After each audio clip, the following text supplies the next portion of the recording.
I'm delighted to introduce this course, which is about children in the context of the Sustainable Development Goals.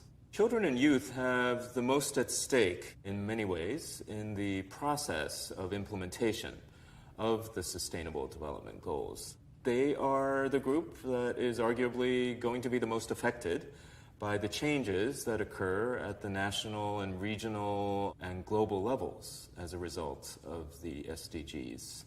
They are also the generation that we will count on to create the solutions that will actually move forward the Sustainable Development Goals and the next set of goals in 2030, but only if these children and youth reach their developmental potential. So the stakes are high. There will be no sustainable development in the future without a next generation to support it. So the next 8 weeks are about this question of how child development can play a central role in sustainable development. What does child development look like in different societal and cultural contexts? What kinds of programs and policies work best at helping children achieve their developmental potential and the world to achieve sustainable development? So what is early childhood development? The focus of this course is also this term I'll be calling ECD for short. In this course, we define early childhood development as the period of a development from the prenatal period to age 8, or the beginning of primary schooling in pretty much every country around the world.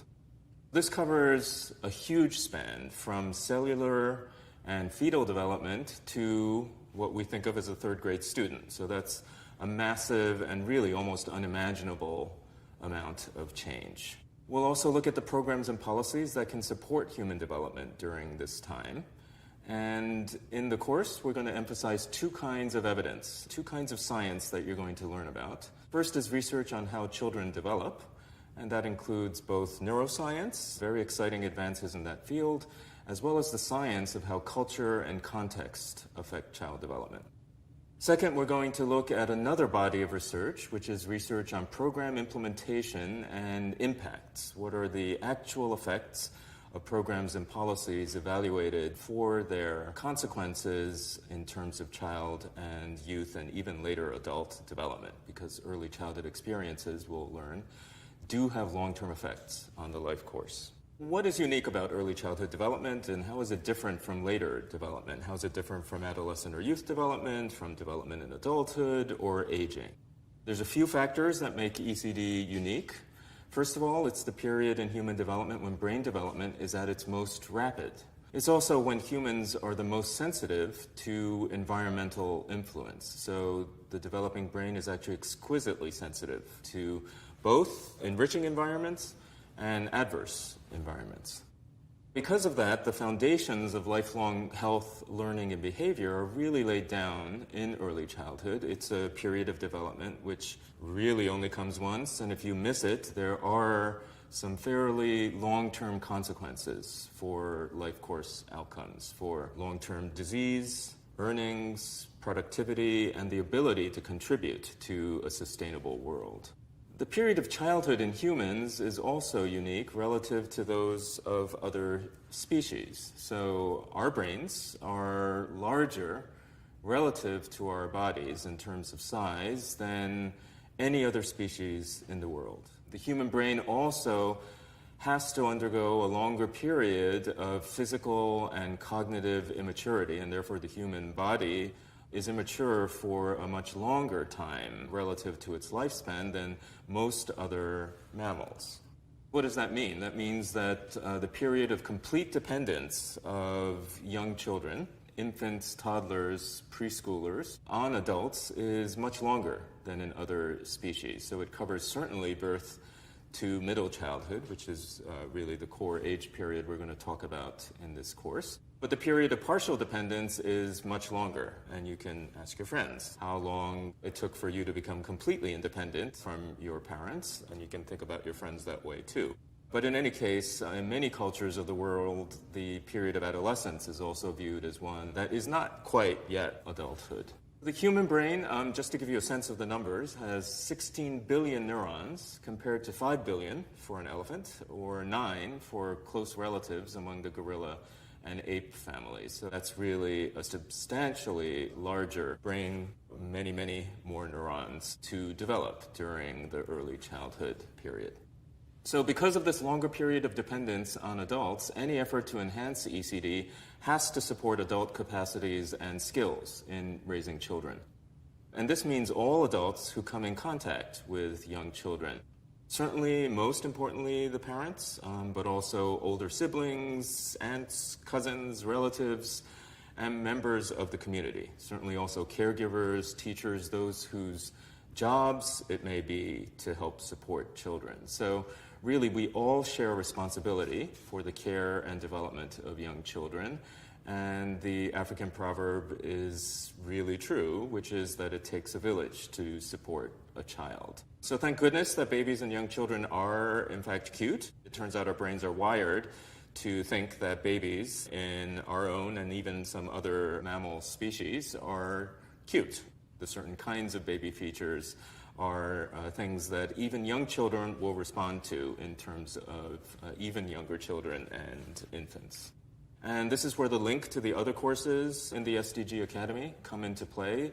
The Sustainable Development Goals have, for the first time, placed ECD squarely in the Global Development Agenda. So that is truly exciting. The SDGs therefore acknowledge that human development is intertwined with the future of our planet. Throughout this course, we'll make connections between child development and sustainable development. For example, we'll make connections between ECD and issues of poverty and inequality, issues of health and mental health, the field of education and the goals around universal education, policies that are concerned with social protection, current crises related to migration and conflict, and the sustainable development of cities. Those are just a few examples where there are some very close connections between ECD and the other sustainable development goals. This is the first session in week 1, which is the introduction. In the next chapter this week, we'll talk about the state of the world's children, how they're doing in the beginning of the 2015 to 2030 process.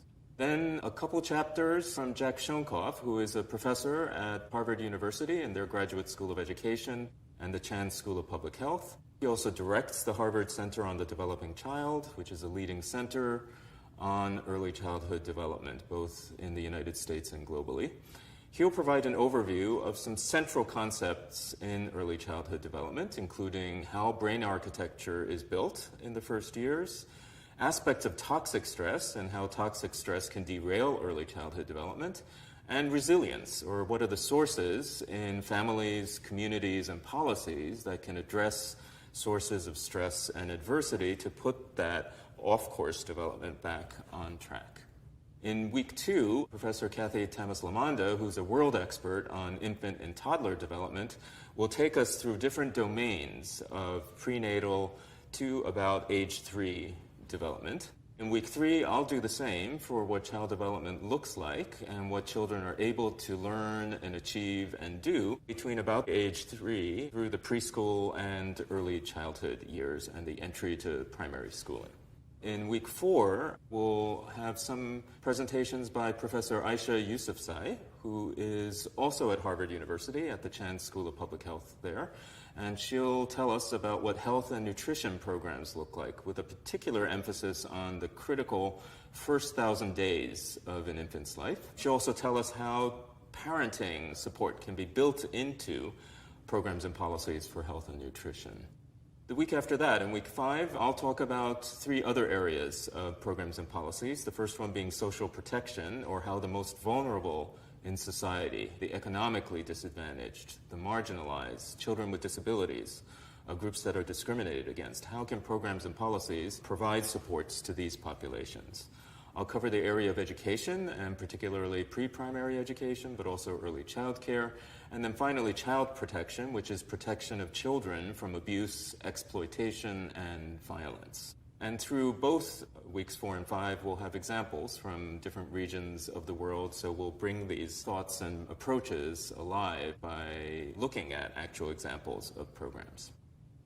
In week 6, we're going to turn to some of the complexities of how programs get implemented on the ground. We'll look at a very exciting case study from Uganda of a preschool program there. We'll look at how programs are responsive to community needs. And then finally, we'll look at issues of crises, of the programs that can be responsive to the millions of children around the world who are currently experiencing emergencies in the shape of conflict, migration, often involuntary migration and refugee status. And so we'll look at those kinds of programs that are responsive to conflict and disaster.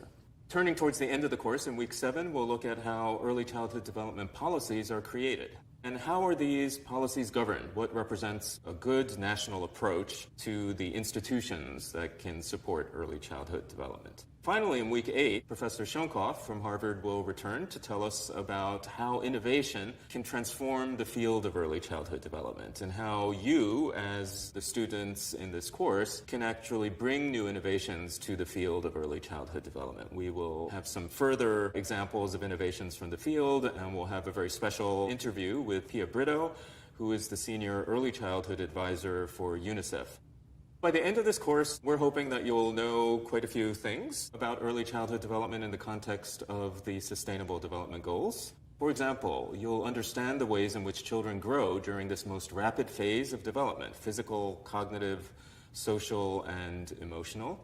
You'll understand how the development of brain architecture interacts with the environment to influence children's growth and development. And you'll also know some of the milestones of child development. What is it that children know and can do already at birth, by the 2nd year, by preschool age?